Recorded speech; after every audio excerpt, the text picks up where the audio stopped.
Hey guys, what's up? So today's video is going to be things that disabled people want you to know. Myself and a lot of my friends and even some members of my family are disabled or have chronic illnesses. And these are just some things that we'd like you to know. It does get frustrating being disabled and being chronically ill. There are a lot of things that go on that a lot of people wouldn't even really think about. And it's hard because sometimes people give us like unsolicited advice. Sometimes people don't believe our illnesses and our pain. And it's just hard because a lot of people wouldn't even think of a lot of the things that we go through. So I asked a bunch of my close friends that are disabled, and then I put out a question on my Instagram, and I was like, as someone who's disabled or chronically ill, what is something you'd like others to know? And I got a lot of responses. So this is going to be like my personal opinions and then the opinions of people that have given me like their answers. I'm not going to share any names or anything like that, but I'm going to like read off some of the things that other people have said and then put in like my input and like how I feel on those problems, I guess. So first thing, I am disabled.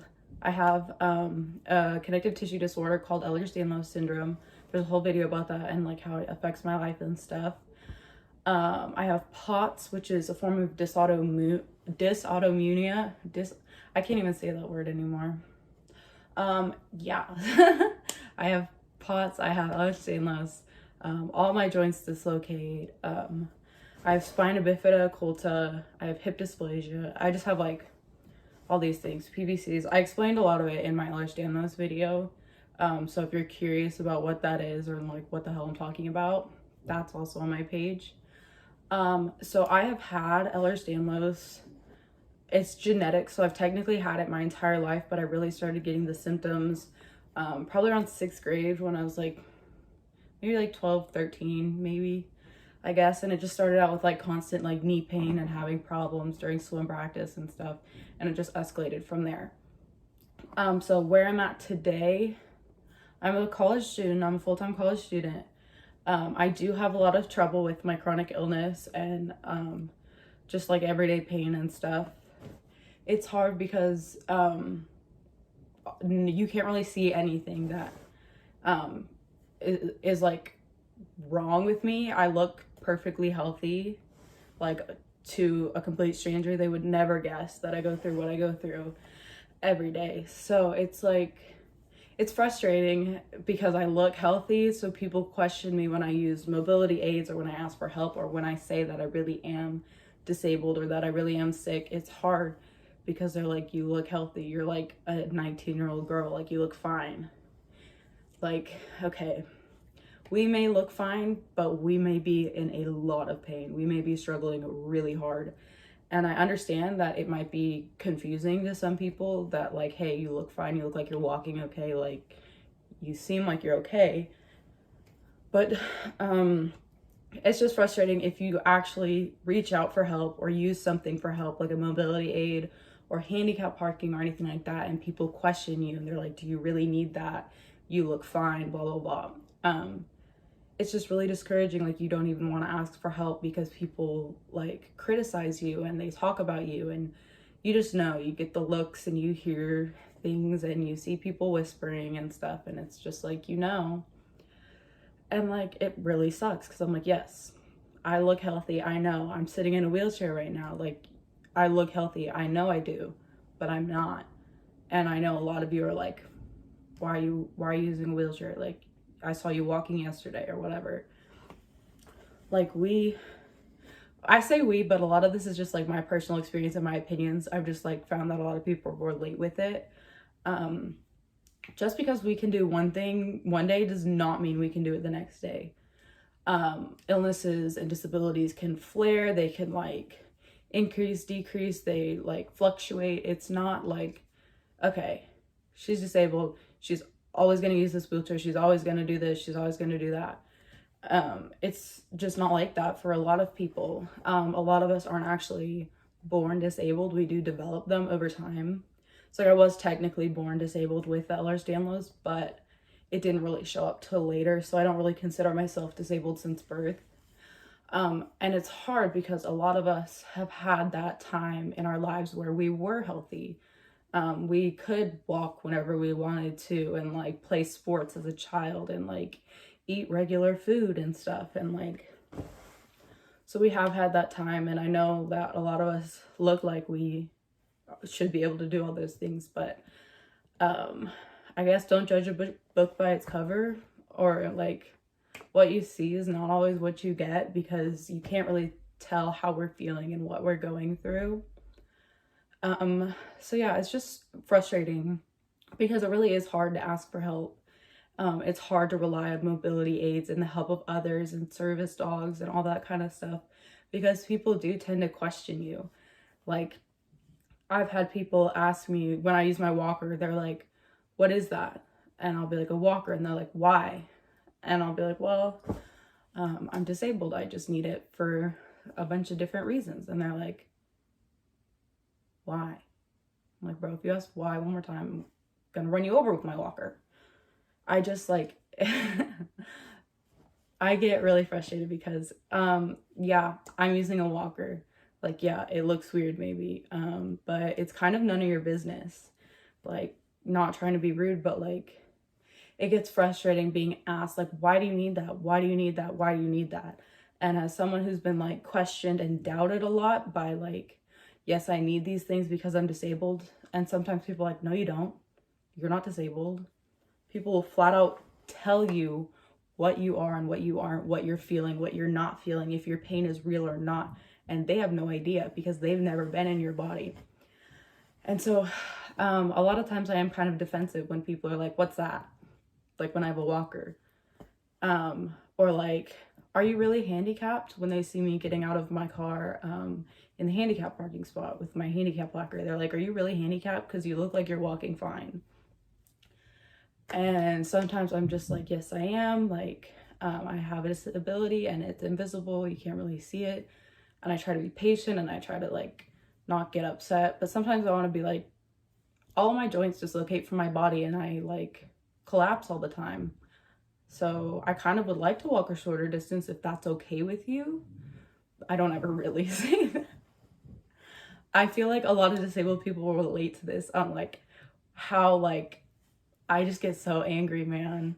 And I'm never like this mean to people, like in real life. Like in my mind, I'm like, dude, I'm probably really mean in my mind because I'm like, just let me use my handicap spot and just like mind your business, you know?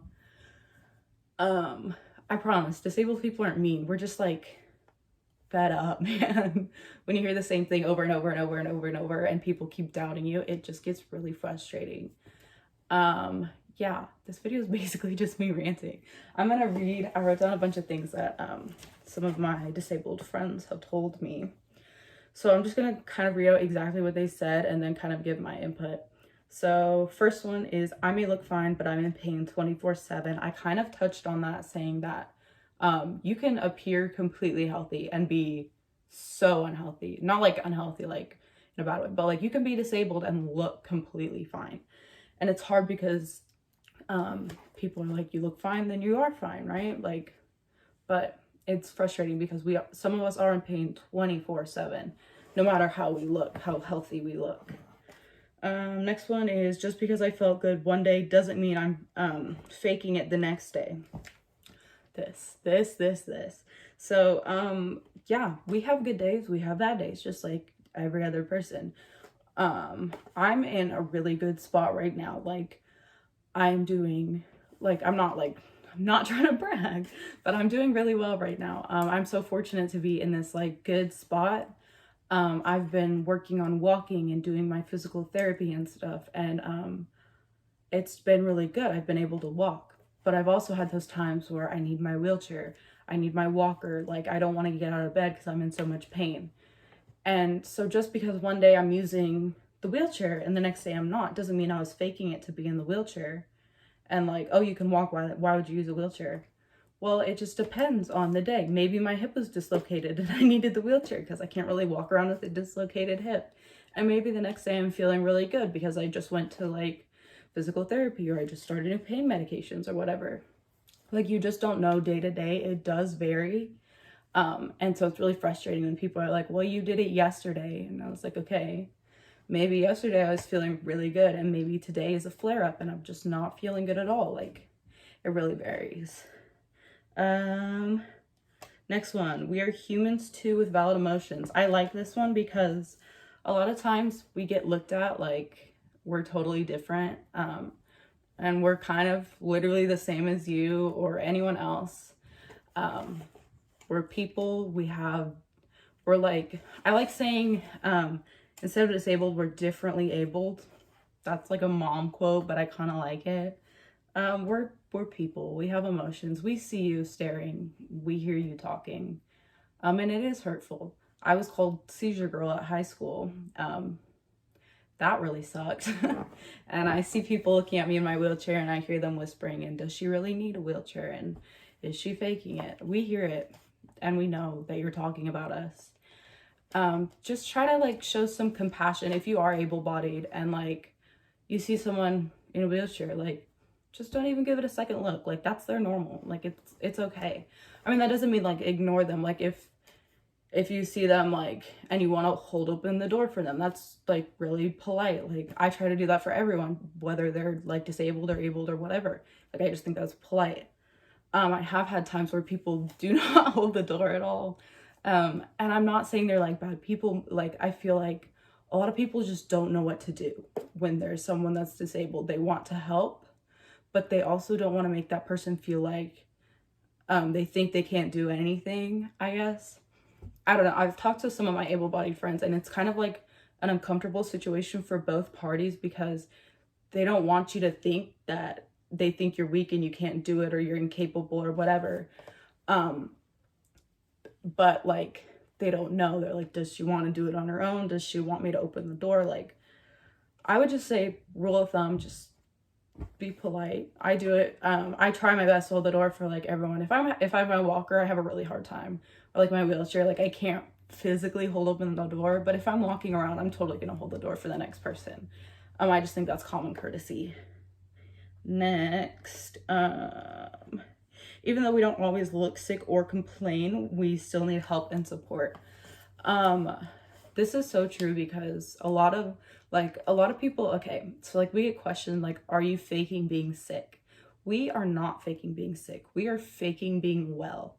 We are pretending that we're okay, pretending that we're normal, pretending we're not in pain to be able to go out and do these things.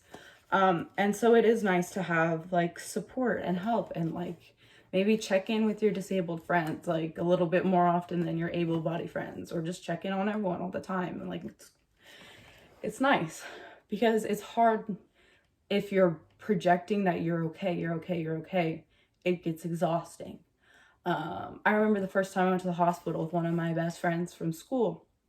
I went with her. Well, she went with me, actually. She drove me because I needed IV fluids and I couldn't find anywhere to give them to me except for the ER.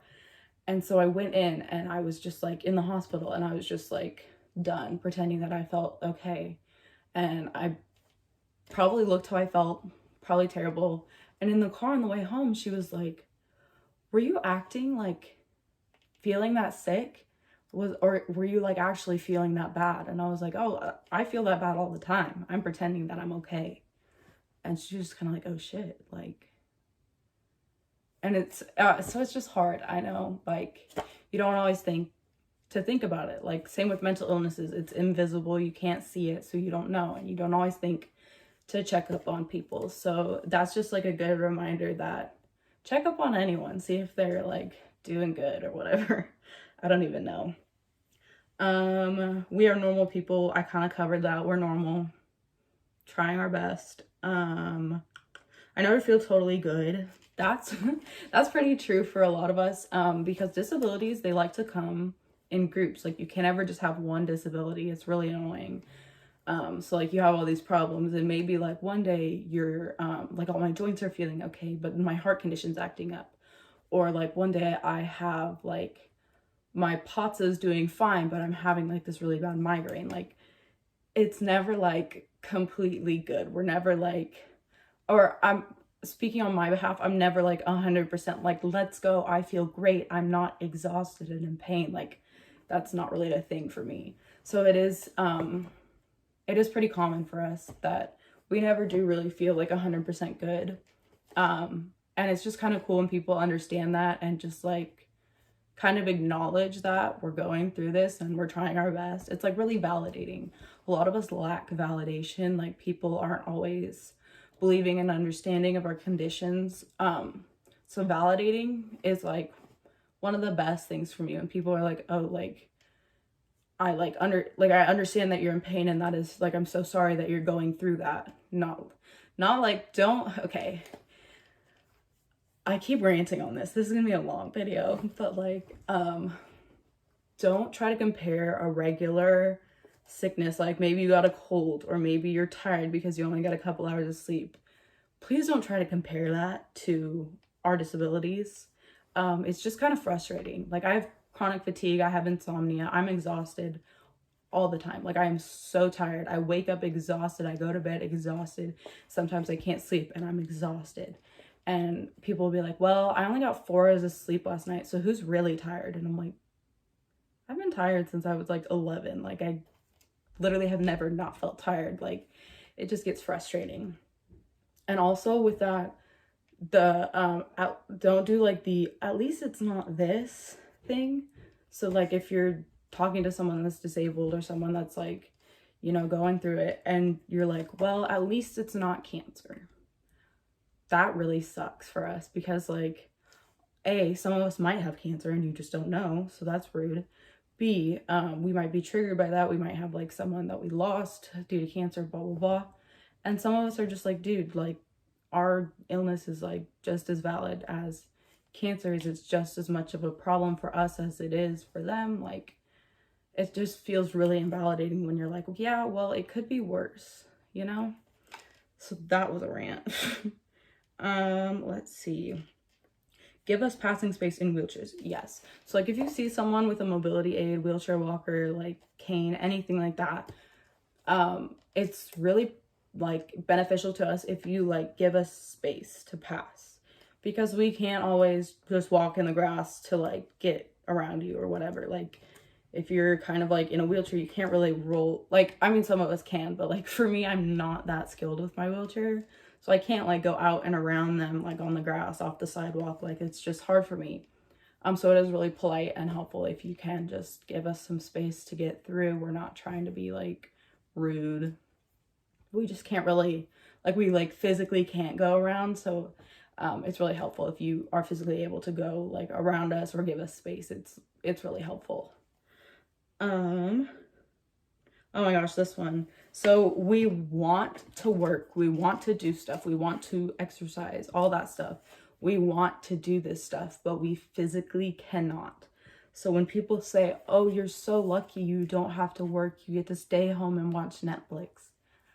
That's like one of my very least favorite things when people say that stuff to me, because we want to be normal people. We want to do these normal people things. Like, we want to work, we want to exercise, we want to be like part of the group, part of the team. Like, we want to do so many things, and our physical limitations are holding us back, and it's really frustrating. And then when people call you lucky to be in pain and to be like struggling all the time and to not be able to get out of bed, and you're so lucky because you get to watch Netflix all the time, it's, oh my god, it's just like one of the worst things.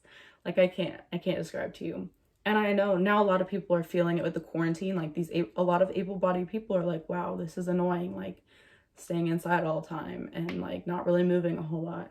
And that's kind of like how a lot of us feel all the time. And yes, like, some people do get disability and they don't have to work, but that's because they physically cannot work. It's not like, I'm not really feeling it, I just kind of want to like lay in bed for the rest of my life. Like, it's something we can't control, and disability like is something we need if we like physically cannot perform a job. So yeah, we are not lucky. Please don't call us lucky. That's like my least favorite thing. What else? No unwanted help.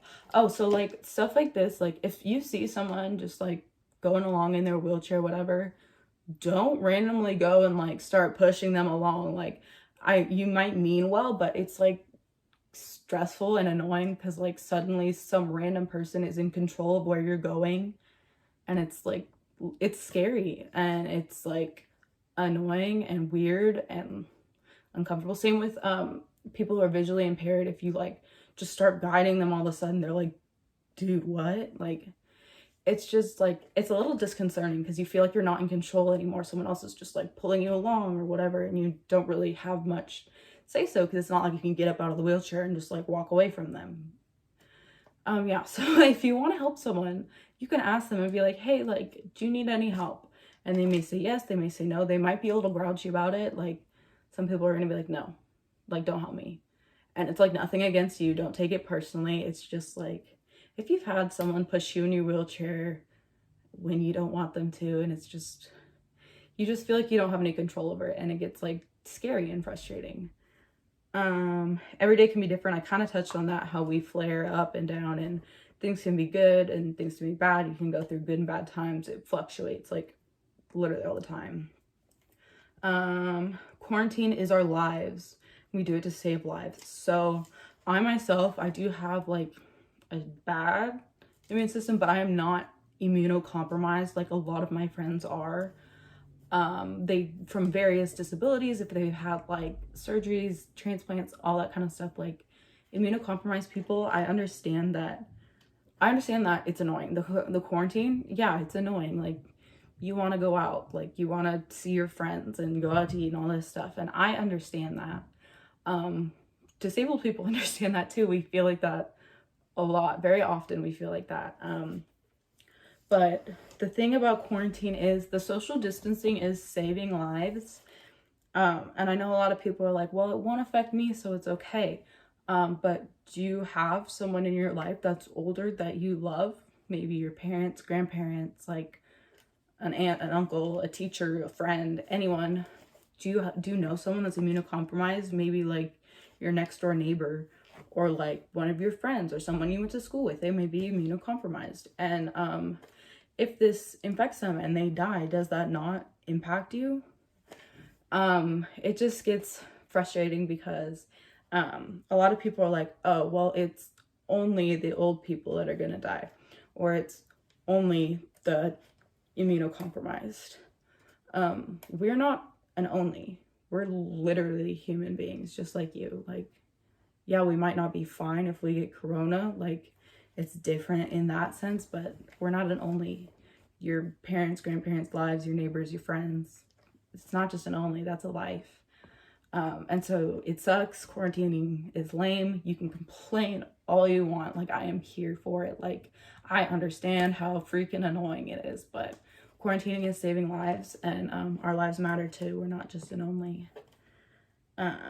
What about, oh, having to always choose. Okay, so like, being disabled is expensive for absolutely no reason. Okay, well, not for no reason, but we have to pay for, like, you know, medications and doctor's appointments and specialists and travels and surgeries and procedures, all kinds of stuff. We have to pay for it. Some of us are lucky with good insurance. Like, I have amazing insurance. Like, I'm so like grateful. I'm so fortunate to have this great insurance from my dad's company and stuff. So we financially, I am able to get the treatments that I need. But a lot of other disabled people are not that fortunate, and you have to choose, like, do I want the heart medicine or do I want the pain medicine? Should I go to the orthopedist or should I go to the neurologist? Like, you kind of got to just pick and choose, and you have to deal with the things that you can't go see someone for. And sometimes it's like, you choose, are you going to get the surgery you need, or sometimes it's not even a choice. Like, sometimes you can't afford it. Like, you don't really have a choice. And it's hard, and it's really sad, and it's frustrating. And then a lot of people complain about the government paying disability and stuff. And it's just like, it's frustrating because you wish people would take a look at it from your perspective and just kind of, I don't know, just try to understand where we're coming from and like the things that we have to deal with that you might not even think of. Let's see. I'm not faking it. I'm not lazy, and I'm trying so hard. So this again kind of goes along with my story about going to the hospital with my friend, we're not faking being sick. We are faking being well. We're not trying to be lazy. We don't want to lay around all the time. Like, I want to live this big, huge life. Like, I want to travel everywhere. I want to, like, go on hikes, and, like, I want to go skydiving, and I want to go cliff jumping. But, like, at this moment in time, those things aren't really an option for me. And it does get really hard laying in bed and not being able to move because you're in so much pain, and then people are like, you're being lazy. And you're like, no, dude, I'm literally giving it everything I got just to survive. So we aren't lazy. We're trying our best. Just kind of like give us some grace on that. We are going to lay around a lot because we're in a lot of pain. But we are doing our best. What else? Disability rights are human rights. Disability rights are human rights. This is important. Again, with the disability pay, the not being able to work, stuff like that. Accessibility is a big one. Like, around my campus, there were a lot of issues with accessibility, and people think I'm difficult for complaining about these things. Like, the elevator was broken, and I was like, yo, like, I need this fixed, like, now. I have POTS, like, I can't be going up and down the stairs, my hips dislocate, like, everything, like, it's not really safe or, like, medically okay for me to be going up and down these stairs. And then I do have to walk up the stairs, and people see me walking up the stairs, and they're like, she's fine, she can walk up the stairs. Like, I don't understand why she's making such a big deal out of this. And I'm like, just because I am physically able to drag myself up the stairs one time does not mean I should have to, and put my health, like, I guess, like, put my health down a little bit, actually, and just go up the stairs because they don't want to, like, send in a repair crew on a Sunday. Like, we're not trying to be difficult. We're just trying to make it, man. Like, my building did not have any handicap doors. So I could not use my wheelchair if I didn't have a friend or someone with me. I could use my walker, but it was difficult to get in and out because just, like, opening the doors and, like, pushing the doors while using my walker, like, how I'm, like, I'm trying to, like, act it out. It's just difficult. So if you ever, like, come across a problem, like, if you see, like, the sidewalk that's, like, so uneven, and you know that someone with a wheelchair couldn't get over it or whatever, and you're, like, on a college campus, you might, like, point it out to your disability resource center or someone and be like, hey, like, I don't think a disabled person could navigate this way to class. And chances are they will do something about it because of the Disability Rights Act. It's, like, low-key illegal to, like, not, for disabled people not to be able to access the campus the same way that able-bodied people can, to the best of the university's ability. And same with, like, public areas. The Disability, like, Resources Act, like, that's, like, the law. Like, our rights are the same as your rights. They just may look a little different. What else? One thing that goes a long way is just listening to us. I know, like, this video is literally so long, I'm just, like, ranting, but just, like, listening to us makes all the difference. Like, when you're just listening and you're like, I hear you, like, I see what you're going through, and I'm sorry. Like, that really can mean a whole lot. What else? Let's see. We can't just push through it. So, like, a lot of the time people are like, oh, just, like, push through it. Like, if you're sore from a workout or whatever, just push through it. That's really not how it works for people with disabilities, because if we keep pushing through it, it's gonna push us to the point where we're in the hospital. Like, you can't push through it when your hip's dislocated. You can't just keep going. Like, it's gonna cause damage. So we are trying our best. We're not trying to be lazy, but we, like, can't just push through it. It's not safe. It's not healthy. So this video is so long. Just the main point really is, please be, like, open-minded. Please don't doubt us or, like, make comments and stuff. Please just, like, listen. Just be kind to everyone. You don't know what they're going through, whether it be, like, emotional problems, mental illness, like, disability, physical illness, like, anything. Like, you never really know what someone's going through. So just try to be kind. Yeah. So I hope this was helpful at all if you're ever, like, wondering And for like any of my disabled friends, if I missed anything, feel free to put it in the comments. I feel like I talked literally forever, so I wanted to cut it off. Yeah, if you have any questions, you can always comment them, DM on Instagram or email me. I hope this helped, and I will see you guys later. Bye.